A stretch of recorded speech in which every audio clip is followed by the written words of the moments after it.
நம்பிக்கைக்கு உரியவரே, நம்பி வந்தேன் உம் சமூகம், நம்புகிறேன் உம் வசனம்.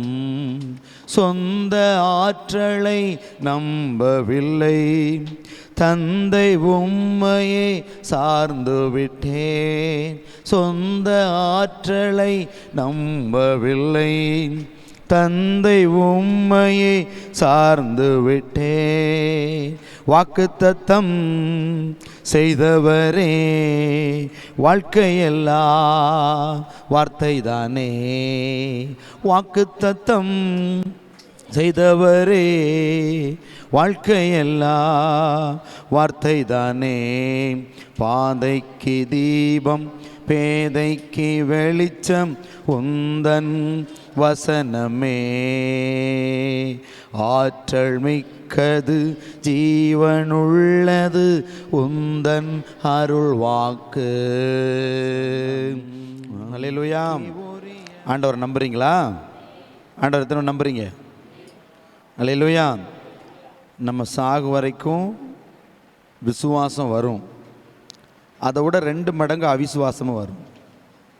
அல்லேலூயா. நான் பேசுகிறவங்களுக்கு புரியுதா? அவிசுவாசம் ஏன் வருதுன்னா, நம்ம தனிமையாக இருக்கிறதுனால, எல்லாமே நமக்கு எதிராக இருக்கிறதுனால, வாசல்கள் எல்லாம் அடைப்படுறதுனால, ஆசீர்வாதம் குறையிறதுனால, வியாதி வர்றதுனால, பேயின் பில்லி சூனிய மாந்திரிக போராட்டத்தினால அவிசுவாசம் வருது. அப்போ நிறைய வருது பற்றியெல்லாம். விசுவாசம் எப்போ வருது? நீங்கள் அவரே சார்ந்து இருக்கும்போது. இயேசு ஒருவரே தெய்வம், அவர் ஒருவரே என்னை விடுவிப்பார். அல்லேலூயா. அப்படின்னு உங்கள் உள்ளான மனிதெல்லாம் நம்பணும். எங்கள் மனிதனும் அது உறுதியான நம்பிக்கை, அடிமனதின் விசுவாசம். அந்த நம்பிக்கை இருந்தால் ஆண்டவர் இன்றைக்கு உங்களுக்கு சகல நன்மைகளையும் செய்வார். அல்லேலூயா. மார்க் எழுதின சுவிசேஷ புஸ்தகம் 5வது அதிகாரம் 34 வாசிக்கப்போம். அவர் அவளை பார்த்து, மகளே, உன் விசுவாசம் உன்னை ரட்சித்தது, நீ சமாதானத்தோடே போய் உன் வேதனை நீங்கி சுகமா இரு என்றார். இயேசு என்ன சொன்னார்? உன் விசுவாசம் உன்னை ரட்சித்தது. அல்லேலூயா. உன்னோட விசுவாசம் உன்னை ரட்சித்தது. அப்போ உங்களுக்குன்னு ஒரு விசுவாசம் இருக்குது, எனக்குன்னு ஒரு விசுவாசம் இருக்குதா இல்லையா? இருக்குதா இல்லையா? நீங்கள் என்ன நினச்சா சரி, கிறிஸ்தவர்களுக்கு இருக்கிற விசுவாசத்தை விட கிறிஸ்தவராக அல்லாதவர்களுக்கு நிறைய விசுவாசம் உண்டு. அல்லேலூயா. இதை நான் மட்டும் சொல்லலை. ஆண்டவராக இயேசு கிறிஸ்து சொன்னார், 100க்கு அதிபதி சொல்லுவான், ஆண்டவரே, நீர் என்னிடத்தில் வரவும் நான் உம்மிடத்தில் வரவும் பாத்திரன் அல்ல, ஆனாலும் நீர் ஒரு வார்த்தை சொல்லும், என் வேலைக்காரன். ஏசு சொன்னார், திரும்பி பார்த்து இஸ்ரவேலரை பார்த்து, இப்படிப்பட்ட விசுவாசத்தை. அல்லேலூயா. இப்போ ஆண்டவருக்கு ஆச்சரியமூட்டுகிற விசுவாசம் புறஜாதிகளிடத்தில் இருக்கிறது. அல்லேலூயா. அவர்கள் நம்புகிறார்கள், சுகமடைகிறாங்க. மதுரையில் சனிக்கிழமை அன்னைக்கு நான் போயிருந்தேன். கேன்சர் வியாதியோட ஒரு அம்மா வந்திருந்தாங்க. இப்போ நான் போகும்போதே வெள்ளிக்கிழமை இரவே கர்த்தர் சொன்னார், நீ போகிற இடத்துல பெருங்குடல் பகுதியில் ஒரு வியாதியோடு வருவாங்க, அவங்களுக்காக ஜெபம் பண்ணி நான் விடுவிப்பேன்னு சொன்னார். நான் அதேமாதிரி போய் அவங்களுக்கு ஜெபிக்கும்போது அவங்க ஆச்சரியப்பட்டாங்க. கரெக்டாக அவங்களுக்கு பெருங்குடலில் தானது கேன்சர்.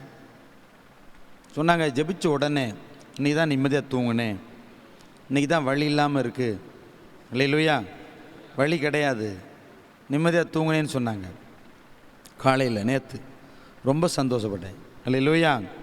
நான் சொன்னேன், இனி உங்களுக்கு அந்த வியாதி வராதுன்னு விசுவாசிங்க. அல்லேலூயா. அவங்க வந்து இங்கே சாட்சி சொல்லுவாங்க. ஆமென். விசுவாசிக்கிறவனுக்கு சுகமாகும். ஆமென். விசுவாசிக்கிறவனுக்கு. நம்மள அநேகர் இன்னைக்கு கிறிஸ்தவங்க விசுவாசத்தை மறந்துட்டு என்ன செய்கிறோம், டாக்டர் மேலே தான் நம்பிக்கை இருக்குது.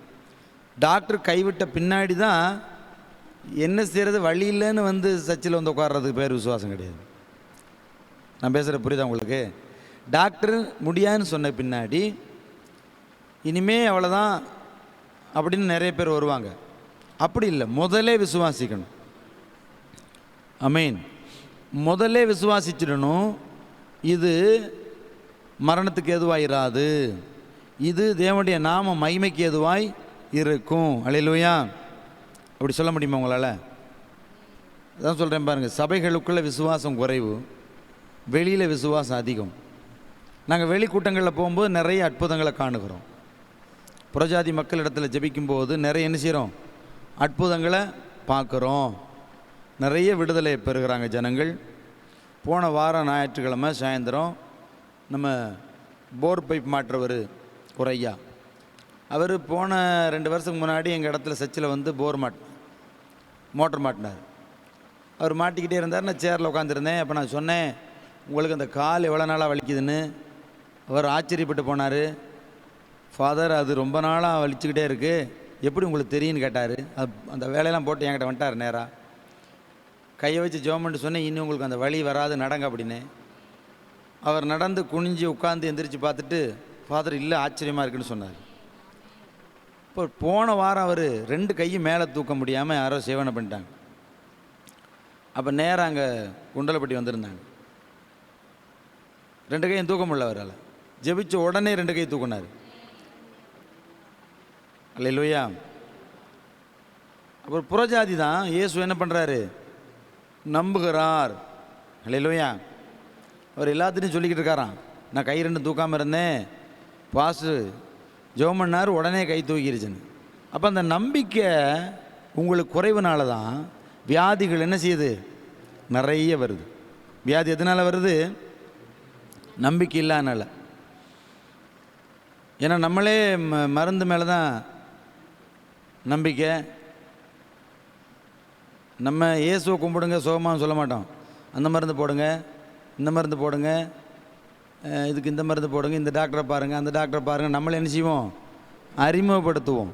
அப்போ மக்களுக்கு இயேசு அறிமுகப்படுத்துறதுக்கு பதிலாக என்ன செய்கிறோம்? இப்போ மருந்துகளை அறிமுகப்படுத்துகிறோம். அல்லேலூயா. என்னை விசுவாசிக்கிறோம், மரித்தாலும் பிழைப்பான் என்று வேதம் சொல்லுகிறது. அல்லேலூயா. அப்போ ஆண்டவரே காமிச்சு கொடுக்கணும். இயேசுவை நம்புங்க, இயேசு உங்களை குணமாக்குவார். அல்லேலூயா.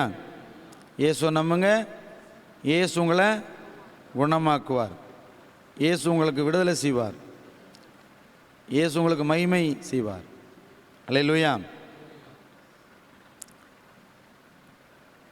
இந்த நம்பிக்கை இல்லாமல் நீங்கள் இயேசுக்கிட்ட வர்றது பிரயோஜனம் இல்லை. பைபிள் சொல்லுது அப்படி தான். விசுவாசம் இல்லாமல் தேவனுக்கு பிரியமாக இருப்பது கூடாத காரியம். அல்லேலூயா. முதல் ஆண்டவர் தண்ணீரை திராட்சரசமாக மாற்றினார். இயேசு இந்த உலகத்தில் முதல் செஞ்ச அற்புதம் தண்ணீரை திராட்சரசமாக மாற்றினார். யோவான் 2வது அதிகாரம் 1 சத்தமாக வாசி கேட்போம். யோவான் 2:1. 3ஆம் நாளிலே கலிலேயாவில் உள்ள கானா ஊரிலே ஒரு கல்யாணம் நடந்தது. இயேசுவின் தாயும் அங்கே இருந்தாள். அல்லேலூயா. இயேசுவோட அம்மாவும் அங்கே இருந்தாங்க. அப்போ இயேசு குட்டி இயேசு. நான் சொல்கிறேன் கேட்குதா உங்களுக்கு? அந்த காலத்தில் இயேசு யார்? இயேசுக்கு ஃபேமஸ் கிடையாது. ஃபேமஸ்லாம் யாருன்னா கன்னி மரியம்மா. இந்த கல்யாண வீட்டுக்கு இயேசு வருவதற்கு முன்னே நல்லா கவனிக்கணும். நம்ம சிலர் இயேசுவோட அம்மா மட்டும் வழிபடுறவங்க வந்திருப்பீர்களானால் நீங்கள் புரிஞ்சுக்கணும், இயேசுவோட அம்மா தான் அப்போ ஃபேமஸ்ஸு.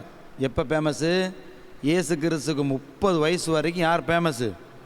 இயேசுவோட அம்மா தான் ஃபேமஸ். ஏன் ஃபேமஸ்னா, கடவுளுடைய தூதர் அவரோடு பேசினார், கிருபை பெற்றவளே வாழ்க. அது பெரிய ஒரு சந்தோஷம். உலகம் முழுக்க தூதரே ஒரு பெண்ணை பார்த்து, அது வரைக்கும் பெண்களை பழைய ஏற்பாடு காலங்களில் பெண்களுக்கும் கடவுளுக்கும் இடது கையாக தான்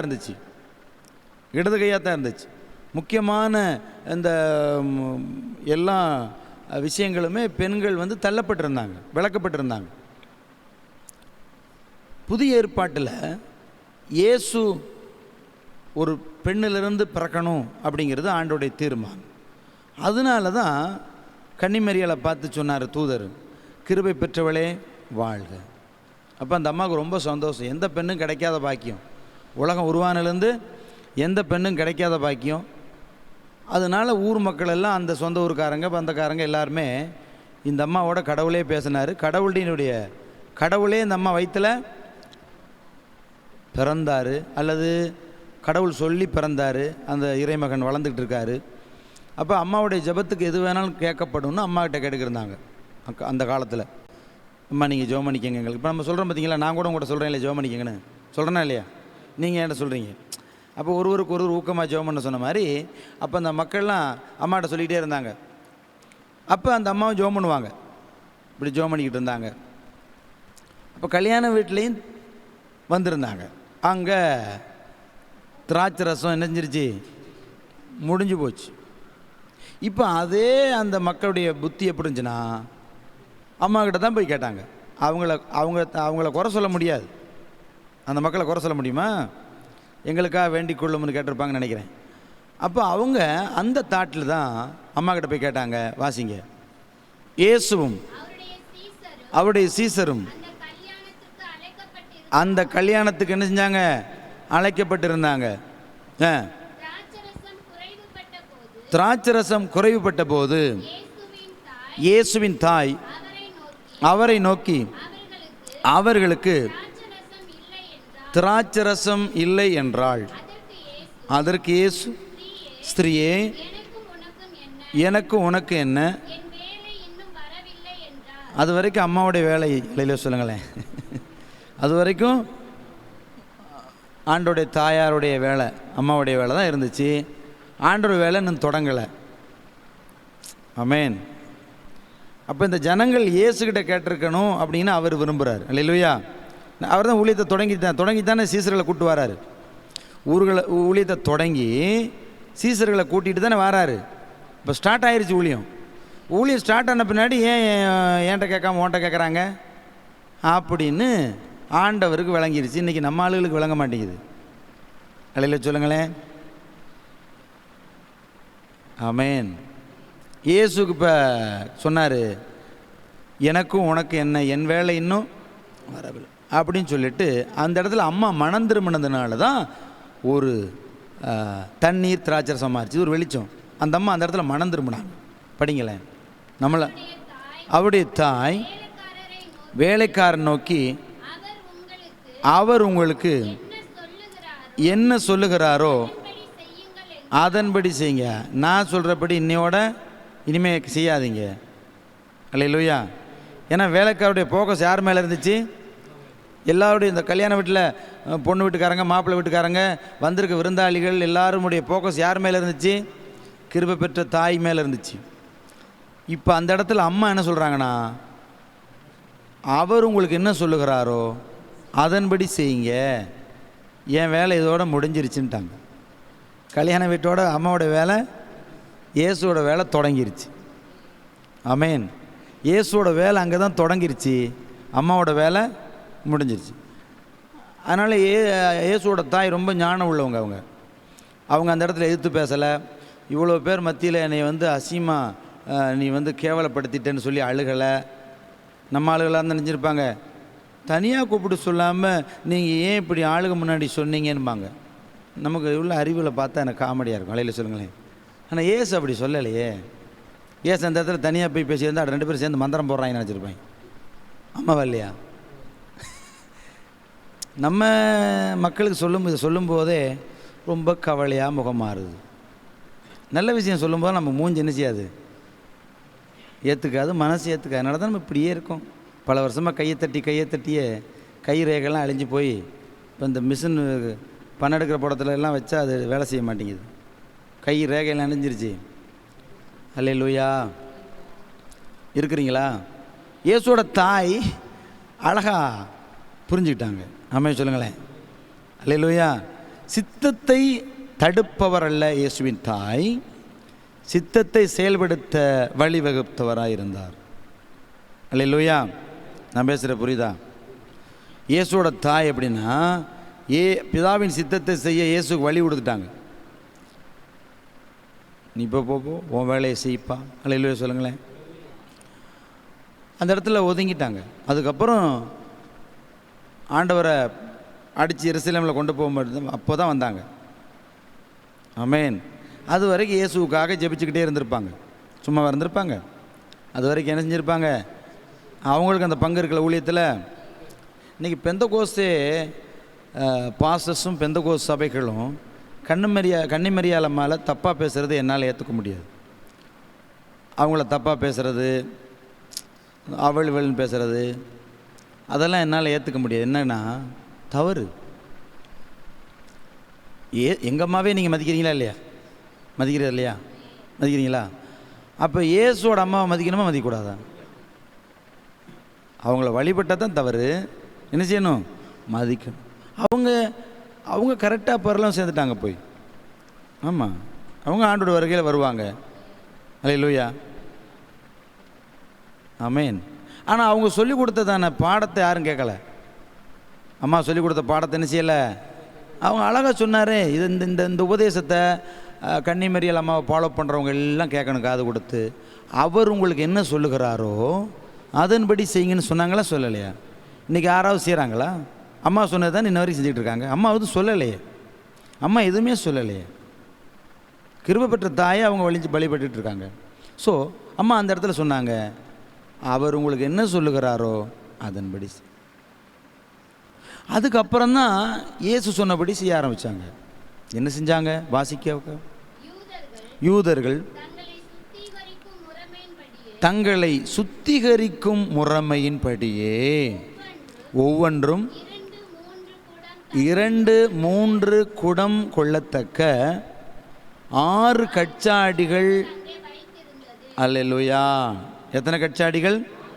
6 கச்சாடி எங்கே இருந்துச்சு? அந்த 6 கச்சாடிக்கு என்ன வேலைன்னா, அதில் தண்ணீரை வைத்து தங்களை சுத்திகரித்து கொள்ளுகிறது. தங்களை என்ன செய்கிறது? வெளியில் போயிட்டு வந்தாங்கன்னா அந்த காலை முழங்கால் கீழே என்ன செய்வாங்க? அவங்க கழுவ மாட்டாங்க.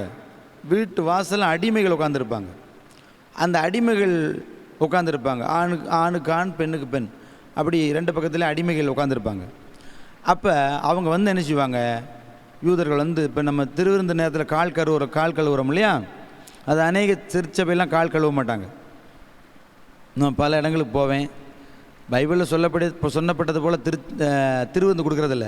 ஒரு குப்பியில் ஊற்றிக்கிட்டு அப்படியே அந்த குப்பியை கொடுப்பாங்க. இவங்க அந்த குப்பியை வாங்கிட்டு குடிச்சிருவாங்க. ஒரே பாத்திரத்தில் பானம் பண்ணுறதில்ல. கால் என்ன செய்கிறதில்ல? கழுவுறதில்ல. கால் என்ன செய்கிறதில்ல? கழுவுறது. ஆனால் ஏசு சொன்னார், போதகரும் ஆண்டவராகிய நானே உங்கள் கால்களை கழுவினது உண்டானால் நீங்களும் ஒருவர் கால்களை ஒருவர் கழுவ கடவீர்கள். எந்த சபையில் கால் கழுவுறாங்க? ஏன் கழுவ மாட்டாங்க தெரியுமா? பெரிய பணக்காரர் வந்திருப்பார். அந்த ஊர்லேயே பெரிய பணக்காரரு, சின்ன பணக்காரரு, 3ஆவது பணக்காரெலாம் வந்திருப்பாங்க. அங்கே ஒரு ஏழை போயிருக்கும். அப்போ அங்கே என்ன ஆகும்னா, அந்த பாஸ்டர் பார்ப்பார், அந்த பணக்காரர் மூஞ்ச சுளிப்பார். நான் வந்து அந்த ஏழை காலை கழுவுறதா? ஆனால் பெரிய பைபிள் வச்சுருப்பார். பணக்காரங்க என்ன செய்வாங்க? பெரிய பைபிள் வச்சுருப்பாங்க. ஏழை கிழிஞ்ச பைபிள் வச்சுருக்கும். ஏழை காலை நான் கழுவுறதா? இந்த நிறைய சபைகளுக்கு போகும்போது நான் பார்ப்பேன், பெண்களும் ஆண்களும் சபைக்கு வர்றதே அவங்க கட்டியிருக்க சேலையை காட்டுறதுக்கு, அவங்க போட்டிருக்க நகையை காட்டுறதுக்கு. முக்காடு போடும்போது கூட அந்த முக்காடு காதில் விளக்கி விட்டு அந்த பக்கம் இருக்கும். காதில் நிறைய தொங்குறதெல்லாம் காட்டுறதுக்கு. செயின் போட்டிருந்தால் அந்த பட்டனை திறந்து விட்ருவாங்க. இதை காட்டுறதுக்கு தான் சபைக்கு வர்றது. இதை கல்யாண வீட்டுக்கு போய் காட்டலாம், தப்பு இல்லை, அவங்க பண்ணிக்கட்டும். திருச்சபைகளில் வந்து தன்னை தாழ்த்தி தான் இருக்கணும். பந்தாவான உடை போடாமல், ஜாதியெல்லாம் மறந்து உள்ளே வரும்போதே ஜாதியை மறந்துடணும். ரசிக்கப்பட்ட அன்றைக்கே ஜாதியை மறந்துடணும். அது மறக்க மாட்டாங்க. அதனால் சொல்கிறேன், அது மறக்க மாட்டாங்க. அதனால் உள்ள சர்ச்சுக்குள்ளே வரும்போது ஜாதியை மறந்து, அழகை மறந்து, சௌந்தரியத்தை மறந்து, பணத்தை மறந்து, எல்லாத்தையும் மறந்துட்டு உள்ளே வரவனை தான் ஆண்டவர் பேசுவார். புரியுதா நான் பேசுகிறது? இதை ஏழை ஏற்றுக்கலாம் ஈஸியாக. ஒரு பணக்காரன் அவளை சீக்கிரத்தை நினைச்ச முடியாது.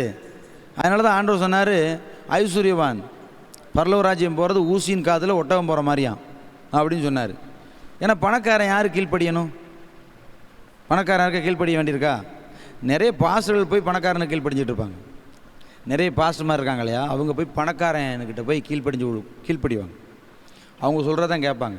அநேக சபைகளே பணக்காரர்கள் சொல்கிறது தான் அந்த சபை நடக்கும்.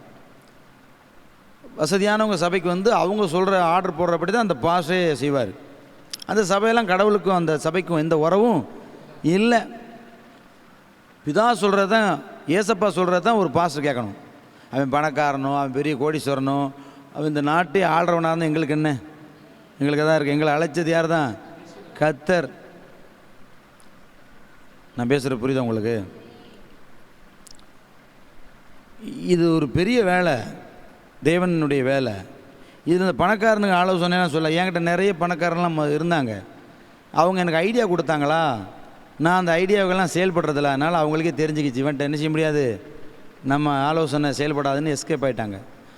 நான் எனக்கிட்ட ஏசப்பா என்னை விட்டு போனால் தான் நாங்கள் வருத்தப்படணும். இல்லையே சொல்லுங்கள். யார் என்ன போனாலும் நான் பற்றி கவலைப்படுறதில்ல. எனக்கு தேவை என் ஆண்டவருடைய வேலை. இல்லையே சொல்லுங்கள். அதனால் வேண்டியே உங்களுக்கு சொல்லுகிறேன்னா, திருவிருந்து நாட்களில் கால்களை கழுவணும் சபைகள். கால் கழுவுறதெல்லாம் கிடையாது. அப்போ அந்த யூதருடைய பழக்க வழக்கம் என்னென்னா, வீட்டில் அடிமைகள் இருப்பாங்க. அதான் பைபிள் அடிமையானாலும் சுயாதீனானாலும் வசனம் இருக்கு இல்லையா. அந்த அடிமைகள் வீட்டு வாசலில் உட்காந்துருந்து இவங்க வெளியே போயிட்டு வந்தாங்கன்னா 2 காலையும் நல்லா கழுவுனதுக்கப்புறம் உள்ளே வருவாங்க. சுத்திகரிக்கிற முறை அதான் பைபிள் சொல்லுது. இதெல்லாம் வெளிச்சமாக போடலை, எல்லாத்தையும் எழுதுனா உலகம் கொள்ளாது. அடிமைகளுடைய வேலை என்னென்னா விறகு வெட்டணும், மலை மேலே ஏறி. அடிமைகள் எப்பயுமே இஸ்ரேலர்கள் எப்பயும் மலை மேலே தான் இருப்பாங்க, பார்த்துருக்கீங்களா? மலையில் தான் இருப்பாங்க. அப்படியே இந்த மலைகளில் ஏறி அடிமையான ஜனங்கள் எல்லாம் ஆண்டவர் தமது அற்புதமான மனிதராக மாற்றினார். அதனால தான் பேதுருங்கிற ஒரு மீனவனை ஆண்டவர் உயர்த்தினார். அப்போ இந்த கல்யாண வீட்லேயும் போய் அவர் வேலையை ஆரம்பிச்சிட்டார். என்ன செஞ்சார்?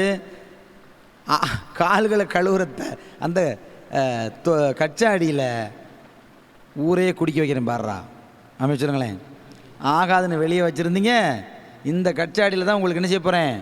திராட்சை ரசம் தரப்போகிறேன். அப்படின்னா மீனிங் என்னென்னா, ஆகாதுன்னு தள்ளின கல்லே தலைக்கு மூளைக்கல் ஆயிற்று. பைபிள் சரியாக உங்களுக்கு உள்ளே போகணும். சத்தியம் உள்ளே போகாமல் சும்மா கையை தட்டிட்டு சர்ச்சில் போய் தூங்கி கிடந்துட்டு எதையோ பாட்டு 4 பாட்டை பாடிட்டு, எல்லா பாட்டும் நல்லா தான் இருக்கும். இயேசு பாட்டு எந்த பாட்டு நல்லா இல்லை? அம்மே சொல்லுங்களேன். நான் பேசுகிற புரியுதா? அந்த பாடல்கள் வந்து வேதத்தை கொண்டு இருந்தால் நல்லாயிருக்கும். ஃபாதர் பெர்க்மான்ஸ் எழுதுகிற பாட்டெல்லாம் பைபிள் வசனங்களை ராக அமைக்கிறாரு. அதனால் நான் கேட்க பிடிக்குது, எங்களுக்கு நல்லாவும் இருக்குது, விடுதலை ஆகுது. அம்மே சொல்லுங்கள். மற்ற பாடல்கள் கவிதைகளும் கற்பனைகளும் மனுஷிகமும் நிறைய இருக்கிறதுனால அவ்வளவா ஒன்றும் பெருசாக எனக்கு பிடிக்கிறதில்ல. கவனிங்க, நான் பேசுகிற உங்களுக்கு புரியுதா? இப்போ இந்த யூதர்கள் கழுவுறதான அந்த கச்சாடிகளை எடுத்து ஆண்டவர் சொன்னார், வாசிங்கம்மா. இயேசு வேலைக்காரை நோக்கி, ஜாடிகளிலே தண்ணீரை நிரப்புங்கள். அல்லேலூயா. சுத்திகரிக்கணும். என்ன செய்யணுமா? நான் இங்கே இருந்து நான் பிரசங்கத்தை தொடங்க விரும்புகிறேன். அல்லேலூயா சொல்லுங்கள். அப்போ இவ்வளோ நேரம் என்ன சொன்னீங்கன்னு நினைக்கிறீங்களா? இவ்வளோ நேரம் அல்லேலூயா சொல்லுங்களேன் வசனத்தை சொன்னேன். இப்போ உங்கள் வாழ்க்கையில் வெற்றியாய் மாறுகிறதுக்கு சில ஆலோசனை சொல்ல விரும்புகிறேன். அல்லேலூயா. கவனிங்க, பைபிள் சொல்லுது 1 யோவான் 1:8 வாசிங்க. நாமும் ஒளியிலே நடந்தால் எப்படி? இந்த வசனம் எப்படி சொல்லுது? இங்கே பாருங்கள், எல்லாம் கவனிக்கணும். ஒருவரோடு ஒருவர் என்ன செஞ்சுருப்போம்? 1 யோவான் 1:7 அப்படி சொல்லுது. ஒருவரோடு ஒருவர். இன்றைக்கி ஒருவரோடு ஒருவர் ஐக்கியப்பட்டிருக்குமா? இல்லை. நீங்கள் மனசாட்சி தொட்டு சொல்லுங்கள். இந்த கொஞ்சோண்டு பேத்துக்குள்ளே உங்களுக்கு கசப்பு வைராக்கியம்லாம் வச்சுக்கிட்டு நீங்கள் அந்நிய பாஷை பேசுனா இன்னொரு ஆள் இடரல் அடைவானா இல்லையா? பரிசுத்தாவியில் நிரம்புறீங்க, ஏசப்பா வந்தால் நானும் போவேங்கிறீங்க. இப்போ நான் அதை பேசினா தலையை கீழே குனிஞ்சிக்கிறீங்க. அப்போ எப்போ தான் மனம் திரும்ப போகிறீங்க? எப்போ? திடீர்னு உசுறு போயிடுச்சுன்னு வச்சுங்க, ஏதோ சூழ்நிலையில் மனம் திரும்ப டைம் இருக்கா? திமிரு நமக்கு இருக்கக்கூடாது, பிடிவாதம் இருக்கக்கூடாது, கசப்பு இருக்கக்கூடாது, வைராக்கியம் இருக்கக்கூடாது, போட்டி இருக்கக்கூடாது, பொறாமை இருக்கக்கூடாது, எரிச்சல் இருக்கக்கூடாது, கசப்பு இருக்கக்கூடாது, வைராக்கியம் இருக்கக்கூடாது. அதெல்லாம் இருக்கக்கூடாதுன்னு சொல்லுது. இயேசுவின் பிள்ளைகள்லாம் இப்படி வாழ்கிறது தானே இயேசுவின் பிள்ளைகள். இல்லை முக்காடு போடுற கேஸா? இல்லை பீடி சிகரெட்டை விட்ட கேஸா? பீடி சிகரெட்டை விட்டுட்டு பெரிய நம்ம உலகத்திலே பெரிய இந்த உலகத்தே ஒரு எழுதி கொடுத்த மாதிரி பந்தா பண்ணக்கூடாது. இது எத்தனையோ இயேசுவை கும்பிடாதவங்க பீடி சிகரெட் குடிக்காமல் சன்மார்க்கன் எத்தனை பேர் இந்த உலகத்தில் இல்லையா? இருக்காங்களா இல்லையா? அநீதி செய்யாதவன் இருக்கிறான். என் ஃப்ரெண்டெல்லாம் ஒருத்தர் இருந்தான், செத்து போனான் பாவம். 25 காசாக இருந்தாலும் கரெக்டாக பிரிப்பான். 4 பேர் போனோம்னா 5 ரூபா கொடுத்தாங்கன்னா ஒரு ஆளுக்கு 1 ரூபா 25 பைசான்னு கொடுப்பான். நல்ல சன்மார்க்கன். என் பார்வையில் அவன் சன்மார்க்கன், நல்லவனாக இருந்தான். நம்ம ஆளுக்கு அப்படியா 5 ரூபாயும் அப்படியே முழுங்கிடுவோம். இப்போ நான் பேசுகிறேன், உங்களுக்கு புரியுதா? இதெல்லாம் செஞ்சுக்கிட்டு ஏசு எனக்கு அற்புதம் செய்யலை, என் வாழ்க்கையை மாற்றலை பாஸ்டர், எனக்கு இன்னும் ஏன் பாஸ்டர் நோய் மாறலைன்னு சொல்லக்கூடாது. சுத்திகரிக்கணும்ல. ஐக்கியப்படுறீங்களா? ஐக்கியப்படுறீங்களா? இன்னும் தெரியல. திருவிருந்து கொடுக்க எனக்கு இன்றைக்கி மனசு இல்லாமல் போச்சு. ஐக்கியம் இருக்கா? கசப்பு, சண்டை, கோபம். கிறிஸ்தவங்கள் இருந்தாங்கன்னா அமைதி இருக்கும். நான் சொல்லலை, உலக மக்களுக்கெல்லாம் தெரியும். அதான் அவங்க சொல்லுவாங்க, இப்படி அவங்க பைபிளில் போட்டிருக்குன்னு. அவங்க பைபிளே படிச்சிருக்க மாட்டாங்க. இங்கே பாருங்களேன், உலகத்தார்னு சொல்கிறீங்கல்ல இந்து மக்கள், அவங்க பைபிளே படிச்சிருக்க மாட்டாங்க. ஆனால் என்ன சொல்லுவாங்க தெரியுமா? இப்படி அவங்க பைபிளில் போட்டிருக்கு சொல்கிறாங்களா சொல்லலையா? அப்போ எவ்வளோ கேள்வி ஞானத்தில் வளர்ந்துருக்கு அவங்க. அப்போ அவங்க காதில் போயிருக்கு. கிறிஸ்தவங்கன்னு ஒருத்தவங்க இருந்தாங்கன்னா அவங்க சண்டை போட மாட்டாங்க, பொய் சொல்ல மாட்டாங்க, திருட மாட்டாங்க, களவு செய்ய மாட்டாங்க, அவங்க நல்லவங்களாக இருப்பாங்கன்னு தான் நம்பி பழகுறாங்க அவங்க. ஆனால் அவங்க எதிர்பார்க்குற குவாலிட்டி நம்மக்கிட்ட இல்லைன்னா டக்குன்னு என்ன செய்கிறாங்க சொல்லுங்களேன், ரூட்டை மாற்றுறாங்க. நீங்கள் உடனே என்ன சொல்கிறீங்க? பிசாசு அப்படிங்கிறீங்க. ஆமாவா இல்லையா? அவங்க எதிர்பார்த்து தானே பழகுறாங்க நல்லா இருப்பாங்கன்னு. வீட்டுக்குள்ளெல்லாம் விட்றாங்கல்ல, பெட்ரூம் வரைக்கும் விட்றாங்கல்ல, அவங்க நம்பி தானே விட்றாங்க. அப்போ அவங்க நம்பிக்கைக்கு துரோகமானோன்னு டக்குன்னு நம்மகிட்ட இருந்து பேசாமல் ஓடிடுறாங்க. ஆனால் நம்ம என்ன நினைக்கிறோம்? சாத்தான் பாருங்கள் என்னோட பேசாமல் போயிடுச்சு. இப்போ யார் மேலே பிழை? தாத்தா மேலையா? சாத்தானா? அது கூட வர மாட்டேதுன்னு. இதுக்கு சாத்தாளுக்கு தொடர்பு இல்லை. அவன் போயிட்டான் எப்பயோ. ஆமாவா இல்லையா? ஏன் இந்த மனசாட்சியில் உங்களுக்கு நான் பேசுகிறது புரியாதா? ஆமாவா இல்லையா? ஐக்கியப்பட்டிருக்கணுமா இல்லையா? அப்போ இதை தான் நீ ஆண்டவர் சொல்கிறாரு. இப்போ சுத்திகரிக்கிறேன்னு என்ன நினைக்கிறீங்க நீங்கள்? ஏதோ கச்சாடி கழுவுனான்னா கச்சாடி யார்? நம்ம தான் அந்த கச்சாடி. அந்த கச்சாடிக்குள்ளே என்ன இருக்குது? அழுக்குகள் நிறைய இருக்குது. பூர்வமாக இருந்ததுனால உள்ளே என்ன செஞ்சுருக்கு? அழுக்கு பிடிச்சிருக்கு, உப்பு பிடிச்சிருக்கு, அழுக்கு பிடிச்சிருக்கு, பாசனம் பிடிச்சிருக்கு. உள்ளான மனுஷன்ல வெளியே நல்லா ஈஸியாக தோட்டக்கள்ளி போடலாம், ஈஸியாக முக்காடு போடலாம், ஈஸியாக அல்லேலூயா சொல்லலாம், சோத்திரம் சொல்லலாம், ஈஸியாக தண்ணியில் முங்கி எழும்புற எவ்வளோ நேரம் ஆகுது ஞானஸ்தானத்தில்? ஆமாவா இல்லையா? முங்கி எந்திரிச்சிடலாம். ஆண்டவர் ஈஸியாக அந்நிய பாசை கொடுத்துடலாம், ஈஸியாக பரிசுத்தாவியை கொடுத்துடலாம். ஈஸியாக தானே கொடுக்குறாரு. அது மாம்சமான எல்லாருக்கும் கொடுக்குறாருல. அப்படி தான் நான் சொன்னது. மாம்சமான யாவர் மேலும் நாவி விட்டுவேன்னாரு. ஆமாவா இல்லையா? அதெல்லாம் ரொம்ப சிம்பிள். பீடியெல்லாம் சீக்கிரம் விட்டுடலாம், சிகரெட்லாம் விட்டுடலாம், பொடியை விட்டுடலாம், கெட்ட வார்த்தைலாம் விட்டுடலாம். கெட்ட வார்த்தை தானே உலகத்தான் தான் பேர் வச்சாங்க கெட்ட வார்த்தைன்னு. அப்படி தானே? அவங்க தானே சொன்னாங்க அது பேசுகிற தப்புன்னு சொன்னாங்களா இல்லையா? அப்போ அது விடுறது எவ்வளோ நேரம்? இதெல்லாம் சிம்பிள் வேலை. அதனால் நம்ம பெரிய பரிசுத்தவான் நம்ம நினைக்கக்கூடாது. ஆமேன். பரிசுத்தவான்னு சொன்னால் கடவுள் விரும்புகிறத செய்யணும். எத்தனை புரியுது? இங்கே பாருங்களேன், பைபிள் சொல்லுது, சத்தியத்தை அறிவீர்கள், சத்தியம் உங்களை.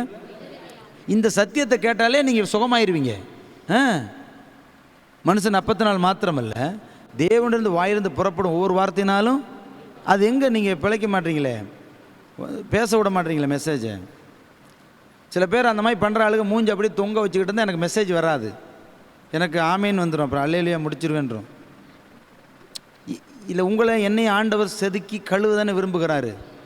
அப்போ இந்த வசனங்களை சொல்லி தான் நான் சுத்திகரிக்கிறது. சுத்திகரிப்பின் முறை அல்லேலூயா. 1 தீமோத்தேயு 1:9 வாசிப்போம். பல காலமாக டெய்லி எழுத வேண்டியது, எழுதி அதை வீட்டில் போய் படிக்கிறீங்களோ இல்லையோ, நோட்ஸ் எடுக்கிறீங்க, பிரட்டி பார்க்குறீங்க. எனக்கு இங்கே பாருங்களேன், நான் வாலிபனாக இருக்கும்போது ஒரு குறிப்பிட்ட ஊருக்கு போவேன். இங்கே பாருங்கள், ஒரு குறிப்பிட்ட ஊருக்கு போவேன். அங்கே ஒரு கல்லறைகள் நிறைய இருக்கும், ரோட்டு மேலே கல்லறைகள் நிறைய இருக்கும். அதில் ஒரு பெரிய கல்லறை குகமாக இருக்கும். அங்கே ஒரு நபர் உட்காந்துருப்பார். உட்காந்து எந்த நேரமும் எழுதிக்கிட்டே இருப்பார். என்ன செய்வார்? நைட்டு 8 மணிக்கு எழுதிக்கிருப்பார், காலையில் 8 மணிக்கு எழுதிக்கிருப்பார், மதியானம் எழுதுவார். எழுதி எழுதி எழுதி நிறைய புக்கு வச்சுருப்பார். அது ஒரு விசரவருக்கு எழுதுகிற வேலை. அது மாதிரி நம்ம ஆளுகளும் இந்த பைபிள் காலேஜில் எழுதுனீங்க, சபையில் எழுதுறீங்க, வீட்டில் போய் பார்ப்பீங்களா? எழுதுகிற ஆளும் குறைவு, பார்க்குற ஆளும் இல்லை. அப்போ எழுதி என்ன செய்கிறது? எழுதி என்ன செய்கிறது? அல்லையா சொல்லுங்கள். பரலோகத்தில் உங்கள் பேர் எழுதப்படணும். ஆமே சொல்லுங்கள். நீங்கள் எழுதுங்க, போய் வாசிங்க. வீடுகளில் இந்த வாரம் கொடுத்த பிரசங்கத்தை என்ன செய்யணும்? ரிப்பீட் போய் வாசிக்கணும். வாசிங்க. எங்களுக்கு எல்லோரும் எடுத்துட்டிங்களா? 1 தீமோத்தேயு 1:9 எடுத்துட்டிங்களா? இல்லை வேறு பக்கம் எடுத்து வச்சுருங்களா? இந்த பற்றியா வேறு பக்கம் எடுத்து வச்சுருக்காங்க. 280 அது கூட தெரியல பாவம். கண்ணும் பழுதாக போயிடுச்சு, எல்லாம் இருக்க பழுதாக போயிட்டுருக்கு, மனசு மட்டும் புதுசாக மாட்டேங்குது. வாசிங்க. நியாயப்பிரமாணம் நீதி மன்னிப்பு எடுக்கல. இந்த சேட்டெல்லாம் எடுங்க. மலையாளத்தில் இருக்குன்னு யாருக்கு தெரிய போகுது? அவர் 1 குறைஞ்சர் வச்சுருக்காரா, 2 குறைஞ்சு வச்சுருக்காரு? படிங்க. மருந்து படிங்கம்மா, மருந்து படிங்கம்மா. எங்களுக்கு தெரிந்திருக்கிறபடி நியாயப்பிரமாணம் நீதிமானுக்கு விதிக்கப்படாமல் அக்கிரமக்காரருக்கும் அடங்காதவங்களாம் இருக்காங்களா சபையில்? நிருபத்தில் பவுல் போட்டிருக்காரு. அந்த காலத்தில் இருந்திருக்காங்களே, கச்சையெல்லாம் கட்டிக்கிட்டு உட்காந்துருப்பாங்க. நீங்கள் ஃபேண்ட் சட்டை போட்டும் அடங்க அலையில் இருக்கிறீங்களா? கொஞ்சம் கற்பனை பண்ணி பாருங்கள். அன்னைக்கே இப்படி தானே இருந்திருக்கானுங்க நம்ம ஆளுங்க. நியாயப்பிரமாணம் இப்போ யாருக்கு? பிரதர் அண்ட் சிஸ்டர் யாருக்கு? பெந்தகோஸ்காரர்களுக்கு ஃபஸ்ட்டு. இப்போ நம்ம இந்த மைண்டில் மனநிலையில் என்ன செய்கிறோம்? பெந்தகோஸ்காரங்க மட்டும்தான் பரலோகத்துக்கு போவாங்க அப்படி தானே இருக்குது. மனநிலை அப்படி தானே இருக்குது நமக்கு. ஆமாவா இல்லையா? மற்றவங்களாம் போக மாட்டாங்க தானே மனநிலையில் இருந்துக்கிட்டு அவங்களே நம்ம அற்பமாக பார்க்குறீங்க, வைக்கிறோம். ஆமாவா இல்லையா? அப்படிலாம் இருக்குது. ஆனால் இப்போ பைபிள் இப்போ நமக்கு என்ன சொல்லுதுன்னா, நமக்கு தான் நியாயப்பிரமாணம் அடங்காதவங்க அடங்காதவங்க அப்புறம் என்ன செய்ய இல்லைவங்க பக்தி இல்லாதவங்க பாவிகள்.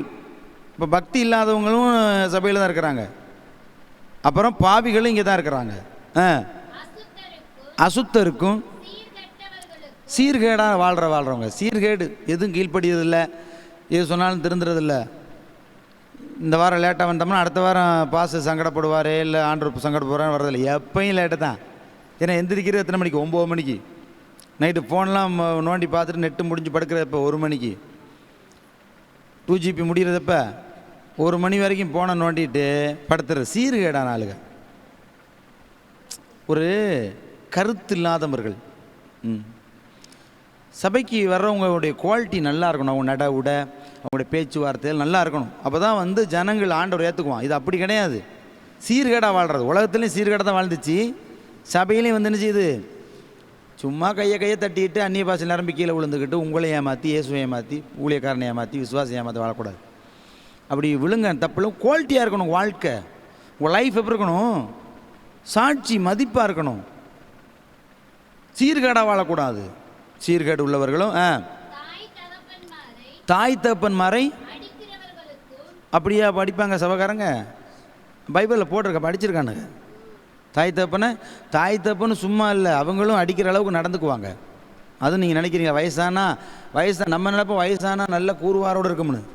அப்போ தான் அதுக்கு தவழ்கிற குழந்தை மாதிரி சேட்டை பண்ணும். எப்படி?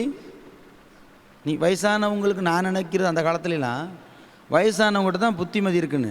அது ஒரு லெவலுக்கு மேலே அப்படி இந்த ஏறு வரிசை அப்புறம் இறங்கு வரிசையில் வந்துடுது. படிச்சிருக்கீங்களா? ஏறு வரிசை இறங்கு வரிசை எத்தனை பேர் படிச்சிருக்கீங்க பள்ளிக்கூடத்தில்? அப்போ நல்ல அறிவில் வளர்ந்து அதுக்கப்புறம் எல்லாத்துலேயும் இறங்கிடுது. அறிவு இல்லை, புத்தி இல்லை, ஞானம் இல்லை. பெரிய மனுஷன் நினச்சி நம்ம பஞ்சாயத்துக்கு கூப்பிட்டா அது பஞ்சாயத்துக்கே தேரலை. பெரியவங்கன்னா அந்த காலத்தில் அறிவாக இருப்பாங்க, பார்த்துறீங்களா? இப்போ எல்லாம் என்னச்சிருச்சு? பேச மாட்டீங்களாப்பா? நான் சொல்லலை, பைபிளில் தான் போட்டிருக்கு. மழுங்கி போயிடுது. நீதி வர மாட்டேங்குது, நியாயம் வர மாட்டேங்குது. ஒரு கட்டி காக்கணும் ஒரு குடும்பத்தை. அக்காலங்களில் பெரியவங்க 4 மகன் இருந்தால் 4 மருமக, 2 பேத்தின்னு வச்சா 8. இப்படி பெரிய குடும்பத்தை ஒரு கிழவி என்ன செய்வாங்க? கருத்தாக நடத்துவாங்க. மருமக மேலே பேல இருந்தால் மகன்கிட்ட சொல்லாமல், மகன்கிட்ட பிள்ளை இருந்தால் மருமகிட்ட சொல்லாமல், பிள்ளைகள்கிட்ட பிள்ளை இருந்தால் பிள்ளைகிட்ட சொல்லாமல் அவங்க நினச்சிவாங்க அதெல்லாம் மறைச்சி ஒழித்து குடும்பம் நல்லா இருக்குன்னு நினைப்பாங்க. இன்றைக்கி அது தூண்டி விட்டுருதுங்க பெருசுகளை. சில குடும்பங்களில் பெரியவங்களுக்கு பேசவும் தெரியாது, எந்த நேரத்தில் எப்படி பேசணும் தெரியாது. என்ன செய்கிறாங்க, தட்டாப்புடா 16 வயசு பையன் முடிவெடுக்கிற மாதிரி, 16 வயசு வாலிப பிள்ளை முடிவெடுக்கிற மாதிரி இப்படிலாம் இருந்தால் அது பெரியவங்களா? அது எப்படி இதெல்லாம் ஏற்றுக்க முடியும்? அதனால தான் அடிவாங்க. அந்த அம்மா சொல்லுது, அதனால தான் என்ன செய்கிறாங்க, பெரியவங்களை அடிச்சிடுறாங்க. நான் எனக்கு இளமையாக இருக்க அமைதியாக இருப்போம், ரசிக்கப்பட்டு ஊழியராக இருக்கும். அப்போ மற்றவங்க அடிச்சிருவாங்க, அடித்து கொண்டே அந்த முதியோர் இல்லத்தில் சேர்த்து விட்ருவாங்க கடன். அதனால் பெரியவங்க ரொம்ப ஞானமாக இருக்கணும்.